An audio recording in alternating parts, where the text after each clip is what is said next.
আসসালামু আলাইকুম সবাইকে। অনেক দিন পরে বাসায় এসে যখন এরকম সুন্দর একটা জিনিস দেখি তখন মনটা এমনিতেই ভালো ভালো।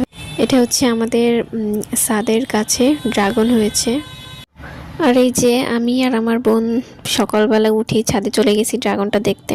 সে সকালবেলায় উঠে খুবই মন খারাপ, সে বাইরে যাবে ঘোরাঘুরি করতে, বাট আমি তাকে ছাদে নিয়ে আসছি, যেটা তার একদমই পছন্দ হয়নি।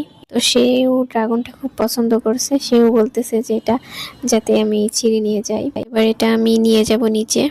নিজেদের কাছের যে কোনো জিনিসই দেখতে সুন্দর লাগে, আর এটা এত কিউট ছিল, ছোট ছিল বাট অনেক বেশি কিউট ছিল। দেখতেও যেমন সুন্দর হয়েছে এবং খেতেও অসাধারণ ছিল। আর গাছে একটাই ড্রাগন হয়েছিল, আর সেটা আমি গেছি তখনই পাকছে। তো এইবার ড্রাগনটা কেটে ফেলবো। আমি ফার্স্টে ভাবছি এটার ভেতরে হয়তো বা সাদা কালার হবে, কিন্তু কাটার পরে দেখলাম এটার ভেতরে গোলাপি কালার হয়েছে। যাই হোক, তারপরও দেখতে এত বেশি সুন্দর লাগছিল, মনে হচ্ছিল না যে আর খাই, এভাবে রেখে দিই। আর ছোট একটা ড্রাগন যেহেতু হয়েছে, আমরা এটা সবাই মিলে ভাগ করে খেয়েছিলাম। অনেক বেশি মজা আর মিষ্টি ছিল।